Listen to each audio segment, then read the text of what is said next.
Bilaman, o'zim ham tinib tinchimagan odamman. Bugun sizlar bilan Instagramda mashhur bo'lib ketgan o'sha trendni birgalikda qaytaramiz. O'zi unda Pringles'da chipsidan foydalangan ekan, lekin biz hamyonboproq bo'lsin deb kiloli chipsdan oldik, lekin ko'rinishi o'xshab ketadi. Qanaqa chiqarkin, boshida menga unchalik yoqmagan edi, chunki shirin bilan achchiq bo'lib. Bu shokoladni ozgina eritishga qo'yib qo'yamiz. Erirmikin?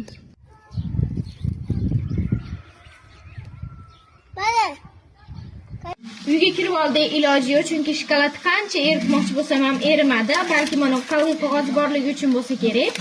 Yana bilmadim, manaqa bo'lganda balki birpasda erib ketardi. Endi qolganini uyda tayyorlaymiz.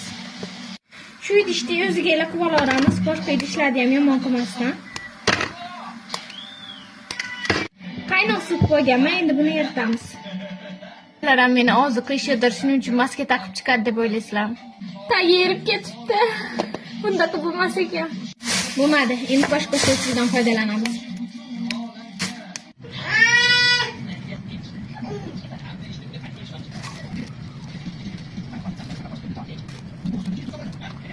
Zo'r chiqmadi, chunki bunga ko'proq shokolad kerak ekan. Bitta shokoladni o'zi yetmadi. O'zi 5-6 ta qo'shdim xolos, shunga ham yetmadi.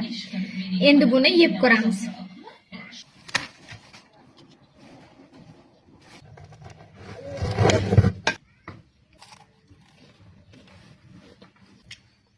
Faqat shokolad ta'mi kelyapti. Men shokoladni ko'paytirib yuborganman. Unaqa qisqaramayapti ham.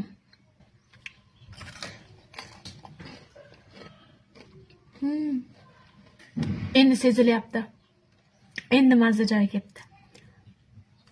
Keyingi safar nima tayyorlab ko'ray? Qancha qiynaldim, bitta yurakchani qizartirib keting.